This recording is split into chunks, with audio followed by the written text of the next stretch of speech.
A bankrupt black widower bought a 19-year-old girl who was being auctioned off by her father and mother. $25.00 for the last lot of the day. A healthy, obedient 19-year-old girl, announced the sheriff, his voice echoing across the dusty square in Willow Creek. The words stung like a whip, igniting Elijah's fury. The May sun beat down mercilessly as the townspeople watched, some in awkward silence, others with morbid interest, in the grotesque spectacle unfolding before them. Elijah Turner, a 43-year-old widower and the only black farmer who owned land in the area, stood at the back of the crowd with his fists clenched, his heart pounded with a vow to defy their cruelty. The young woman on the small makeshift platform kept her eyes fixed on the ground, her disheveled hair partially covering a recent bruise on her cheek. Her parents, a couple worn down by a hard life, watched the scene with blank expressions. $30.00, shouted a hoarse voice from across the street. Frank Holloway, owner of the local tavern, raised his hand with a smile that did not hide his intentions. His leer chilled Emma's soul, a predator's threat. The girl trembled visibly. $35.00, a second voice piped up. Walter Schmidt, a farmer known for his violent temper, especially after a few drinks. His bid was a menacing promise of pain. Elijah closed his eyes briefly. $35.00 was practically all he had left after the drought that had devastated his small plantation. It was the money he had set aside for seeds for the next season. It was his last chance to save the land he had worked so hard to acquire after his wife's death. $60.00. Elijah's deep voice cut through the murmur of the crowd. His words were a rebellion against their hate. An absolute silence fell over the square. Dozens of white faces turned simultaneously in his direction, expressions of shock and indignation barely contained. The girl's father narrowed his eyes, his mouth twisted in a mixture of contempt and greed. "I won't give my daughter to $80.00, Elijah interrupted, stepping closer to the center in gold coins. His resolve was iron, a shield for her. "Now," the sheriff cleared his throat, visibly uncomfortable. "Mr. Turner, I don't think you—" "The law says any free man can participate in a public auction," Elijah said, not looking away. His gaze dared them to deny justice, "unless you want to explain to a federal judge why you refused the highest bid." For the first time since the auction began, the young woman looked up. For a brief moment her gaze met Elijah's. There was no hope there, only resignation, and a wariness too deep for someone so young. $80.00 once, the sheriff announced reluctantly. Holloway and Schmidt exchanged glances, but no one else bid. "Sold!" the sheriff declared, banging his small gavel. The square erupted in indignant murmurs. As Elijah approached to finalize the payment, flashes of memory assaulted him. His late wife Abigail being humiliated in the same square years ago when they'd tried to drive them out of town. Her pain fueled his determination to save Emma. The simple grave where she had been laid to rest 3 years ago, victim of pneumonia that no local doctor had been willing to treat. The suffocating loneliness of his cabin since then. The young woman stepped down from the platform with hesitance. Up close, Elijah could see other older bruises on her arms. She kept her eyes down as if she had learned the hard way that looking up meant punishment. "What is your name?" he asked, keeping a respectful distance. "Emma," she replied in a whisper that was almost inaudible. "Emma Harper." Her voice trembled, a fragile spark of trust. Elijah nodded. "I am Elijah Turner." "I know who you are," she replied, surprising him. "Everyone does." Her words held a flicker of hope. As they began to walk away from the square, the murmurs of the crowd grew louder. Good God! They sold the girl to a black man. This won't end well.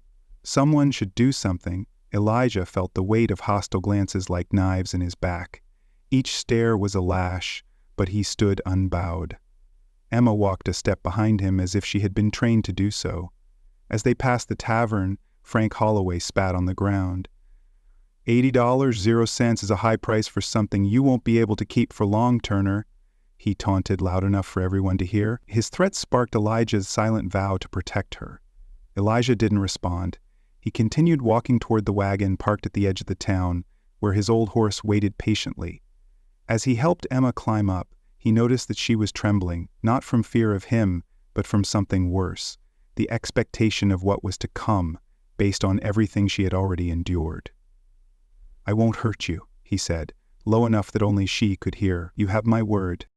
His promise was a lifeline in her darkness. For the first time she looked him directly in the eye. Her eyes reflected not only pain, but a spark of something Elijah recognized immediately, the same quiet determination that had kept him alive in a world that wanted him dead. Her strength mirrored his own resilience. "Why?" she asked simply. Elijah didn't answer right away. He started the wagon before saying, "Because I know what it's like to be treated like a commodity." His words bared his scars, forging their bond. As the wagon pulled away from the town under the hostile gaze of the residents, no one noticed the small metal object Emma hid inside her worn shoe, nor the glance she exchanged briefly with a figure in the shadows.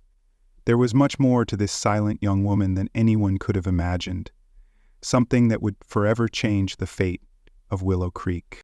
Her secret was a weapon ready to strike. If stories of injustice, prejudice, and unlikely courage touch your heart, be sure to sign up to find out how Emma's apparent desperation and Elijah's risky compassion will spark a revolution that no one in that town will ever forget. Elijah's cabin was 7 miles from town, isolated among parched fields and a small oak forest. By the time they arrived, the sun had set, plunging the landscape into blue shadows. Emma silently surveyed the property, the modest but well-maintained structure, the small barn, the stone well surrounded by a garden ravaged by drought. "This is it," Elijah said, climbing down from the wagon. "It's not much, but it's mine. No one will bother you here." His words offered a sanctuary, a refuge from her past. Emma remained motionless on the wagon, her eyes calculating distances, assessing escape routes like a cornered animal. When she finally got down, she kept several steps away from him. "There's a room in the back," Elijah explained. "It was my son's. It has a lock on the inside." The mention of a son made Emma frown. "Your son?" "Jacob died with his mother. Pneumonia. 3 winters ago," Elijah replied, his voice devoid of self-pity. The loss was a constant ache, driving his compassion. He was 5. Inside the cabin, a lamp was already lit on the central table, a sign that someone had been there recently. Emma noticed the detail, her posture instantly stiffening, her instincts screamed caution, shaped by betrayal. "Wait here," Elijah said, noticing her tension. He quickly inspected the house before relaxing. Ruth was here. She left food. At the name, Emma reacted. Ruth Wilkins, the midwife. Elijah nodded, surprised. "You know her. She delivered my mother once," Emma replied evasively. Her guarded tone hid a spark of trust. The cabin was simple but organized with meticulous precision. Books lined perfectly on makeshift shelves. Her cedar table darkened by time, but polished to a shine. This wasn't the chaotic environment of a defeated man. It was the disciplined refuge of someone who refused to give up. "You intend to run tonight, don't you?" Elijah asked calmly during dinner. Emma froze, her body tense as a violin string about to snap. Her fear was a reflex, born of her father's cruelty. "I don't blame you," he continued.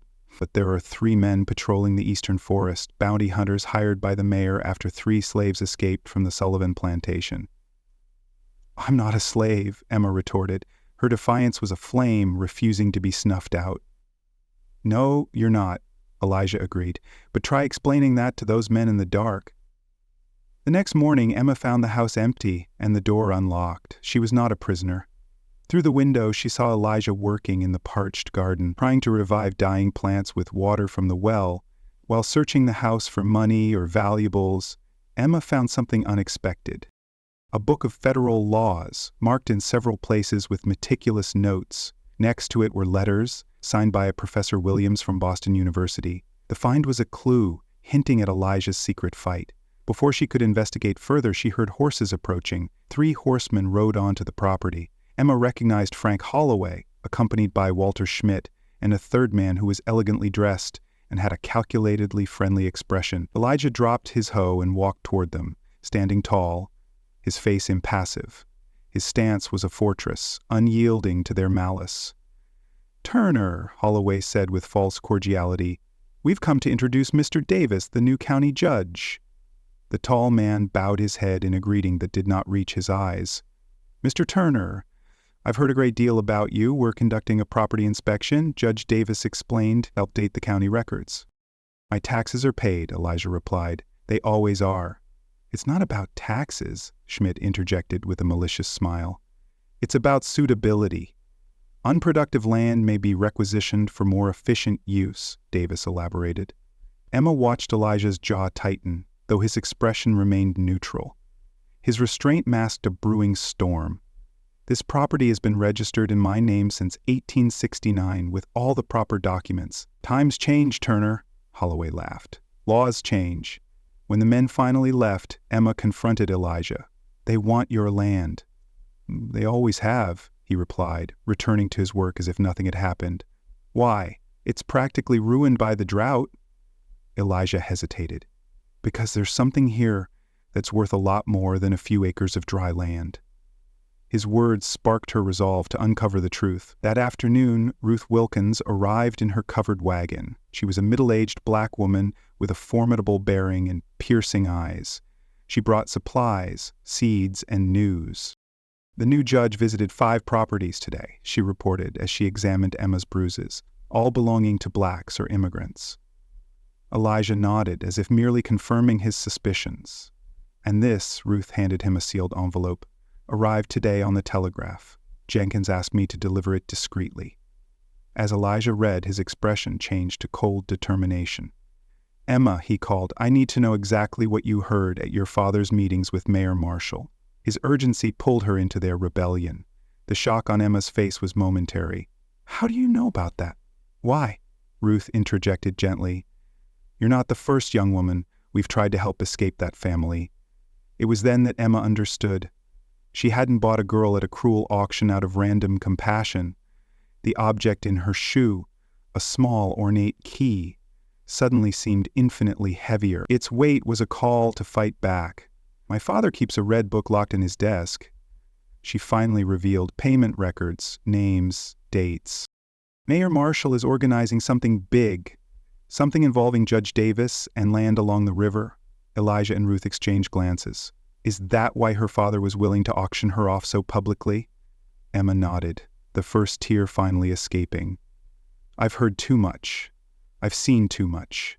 Her confession was a step toward reclaiming her power. In town, rumors ran like wildfire. About the black man who dared to buy a white girl, about suspicious nighttime visitors to her property, about the proximity of the railroad line that would connect the county to the newly discovered mines. No one noticed the little red book missing from Mr. Harper's house, or the coded messages sent by telegraph late at night. What the powerful people of Willow Creek didn't know was that sometimes those considered invisible are the ones who can see best. Their ignorance was their downfall, and that the rail revolution begins not with screams, but with whispers in the shadows, and plans woven by hands that have nothing to lose, only a future to claim. For days after Judge Davis's visit, an unexpected storm broke over Willow Creek. No one noticed the small figure moving around the back of the town hall during the chaos, a dark cloak protecting her from prying eyes. Emma Harper, whom everyone assumed was confined as Elijah Turner's property, had infiltrated the heart of local power. Her stealth was a silent strike at their corruption. The key in her shoe, stolen from her father's desk weeks earlier, finally found its purpose in the mayor's office. Meanwhile, Elijah entered the telegraph office completely soaked. Jenkins, the operator with quiet sympathies for the marginalized, merely nodded. "The wire is open to Boston," he said quietly, leaving Elijah alone with the machine. His actions were a beacon signaling justice. The next morning, the sun shone mercilessly. Mayor Marshall, Judge Davis, and 3 wealthy farmers gathered at Holloway's tavern, visibly tense. "What do you mean disappeared?" hissed the mayor, pale as a ghost. "Documents don't just disappear." "The cabinet was locked," replied the judge, nervously tugging at his tie. "No one but you has the key." Frank Holloway poured another round of whiskey. "What about the black man, Turner? I always knew that guy was trouble." His accusation was a desperate plea for control. Impossible, Marshall dismissed. He would never enter City Hall unnoticed. What neither of them knew was that at that very moment, 6 copies of the stolen documents were being posted at the entrances to the church, the market, and City Hall. Ruth Wilkins, with a calm demeanor of someone performing everyday tasks, was posting the papers that would expose the conspiracy. A scheme to expropriate strategic land before the official announcement of the railroad. When the church bells rang 10 o'clock, a special train arrived at the small station. 3 men in impeccable suits stepped off, a representative of the Continental Railroad Company, a federal officer from the Department of the Interior, and a reporter from the Boston Globe.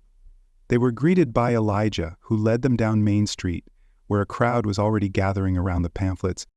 Their arrival was a reckoning, sparked by Elijah's courage. The buzz grew as ordinary citizens discovered the magnitude of the corruption documented in Harper's Red Book. "It's a forgery," shouted Mayor Marshall, appearing at the tavern door. "Fabricated lies, including your signature on every page," Mayor asked the federal representative politely.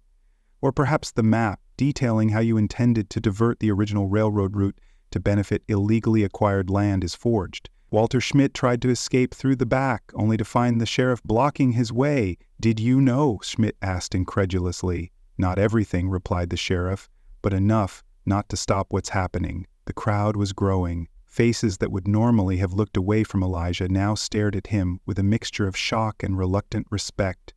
But the real surprise came when Emma emerged from the church, accompanied by Reverend Thornton.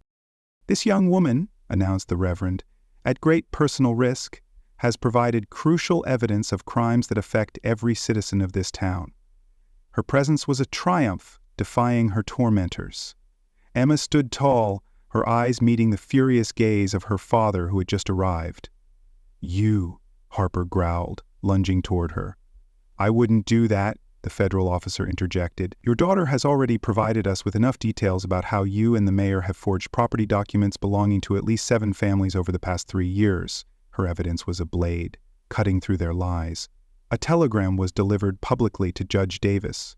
The Massachusetts Bar Association has a keen interest in discovering how a man expelled for judicial misconduct is now serving as a judge in another state, the reporter noted. "You can't do this," the mayor hissed, looking frantically around. "This town belongs to me." "Belonged," corrected the railroad representative. "The Continental Company is particularly interested in finding out how our confidential plans were leaked prematurely." The chaos that ensued was meticulously documented.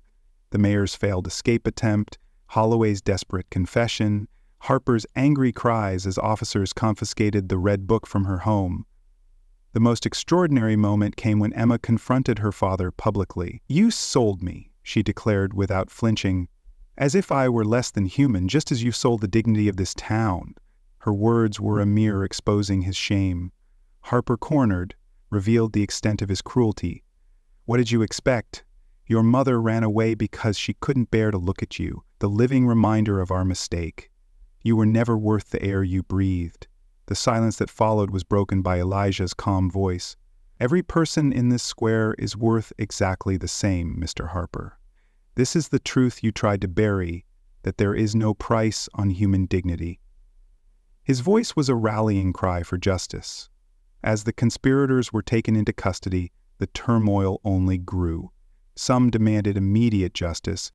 Others, including some who would once have despised Elijah, now sought to associate themselves with a moral victory. Few noticed the quiet conversation between the railroad representative and Elijah, or how the federal officer carefully examined Turner's land deeds. No one noticed the glance exchanged between Ruth and Emma when the reporter asked to interview them. The town had been shaken to its foundations, but one question remained in the air, whispered in the corners of the square as the crowd dispersed. How had a black man and a young woman who had been sold managed not only to survive, but to defeat the powerful men who controlled every aspect of that society? Their victory was a beacon, shining through oppression. The answer was written in the papers on display, in the letters exchanged with Boston, and in the plan that had begun long before the auction, a plan whose seeds had been planted years earlier when a college professor met a former slave determined to change the world one letter at a time. 7 months after the day that changed Willow Creek forever, the sun rose over a transformed town. The railroad station, once just a project used for manipulation, now stood real and imposing on the edge of Elijah Turner's property. His land, far from being confiscated, had become the center of the new commercial route, a decision made by the Continental Company after discovering that the original route proposed by Mayor Marshall would cross unstable land. Elijah's modest cabin now shared space with a school. Its walls held hope, born from their struggle. What began as makeshift lessons for 3 black children rejected by the city's educational system quickly turned into an institution that attracted families from neighboring communities. Emma Harper, or rather Emma Turner, as she was now known after a simple wedding ceremony performed by Reverend Thornton, ran the classes with the same quiet determination that had brought down an empire of corruption. "I never imagined I'd be teaching," she remarked one afternoon, watching the 20 students, black, white, and immigrant, under the large tree that served as their classroom on hot days. Her journey from despair to leadership was profound. "I was always the girl who could barely lift her eyes when someone spoke to her."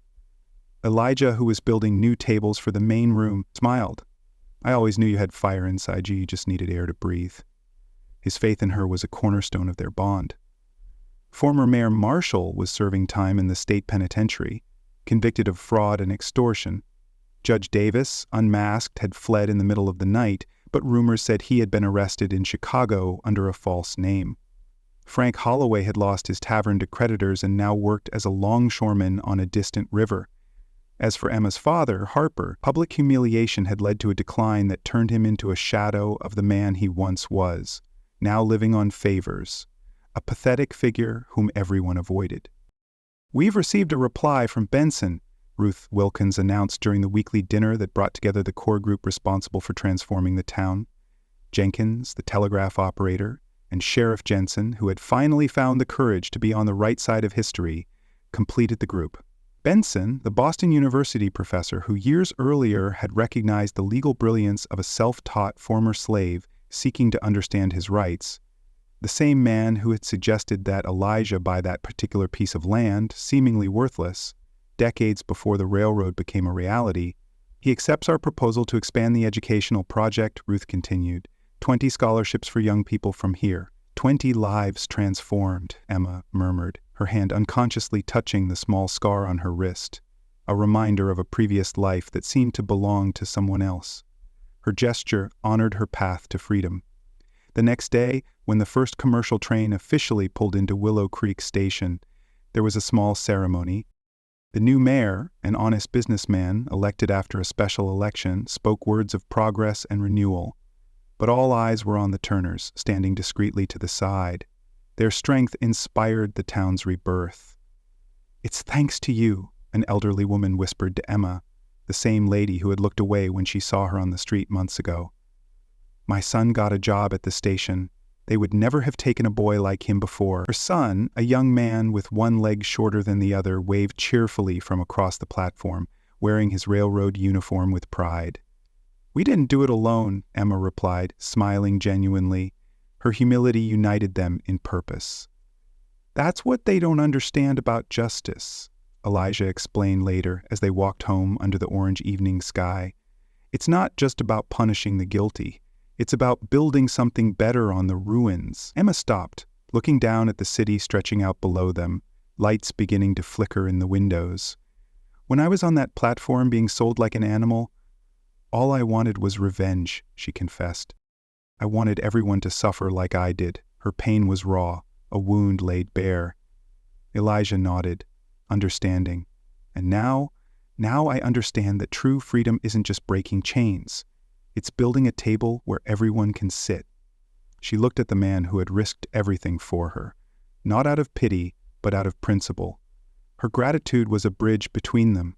They tried to convince us that we were worthless, that I was just a commodity and you were just an intruder on this land, and we ended up proving that our value was never for sale, Elijah added. Their triumph was a testament to their worth. On the horizon, the towers of the new train station stood out against the flaming sky, a symbol of an economy that now benefited everyone, not just the powerful. In the schoolrooms, maps and books promised futures that had been unimaginable just a few months earlier. And in City Hall, where schemes of exploitation had once been hatched, a diverse council now met weekly to discuss community improvements. Neither of them could have predicted how that desperate act in a dusty square, a black man buying a young woman at auction, would become the spark that would not only ignite the established corruption, but also light a fire that now illuminated hundreds of lives. The real revolution, Elijah used to tell his students, is not tearing down walls, but building bridges where there were once only chasms. Their legacy reshaped a broken world. In a society built on divisions, Elijah and Emma had proven that true human dignity transcends race, class, and circumstance. That when people deemed inferior refused to accept the limitations imposed on them by others, entire worlds can be transformed. They tried to break us, Emma would tell new students on their first day of class, but they forgot that sometimes broken things reflect light in ways that whole things never could. Her wisdom inspired hope in every heart. If stories of social transformation, courage in the face of injustice, and the triumph of the human spirit over oppressive systems touch your heart, be sure to subscribe to the channel for more narratives that remind us of an eternal truth. A person's value can never be defined by how much others are willing to pay for her, but by how much she is willing to fight for what she believes.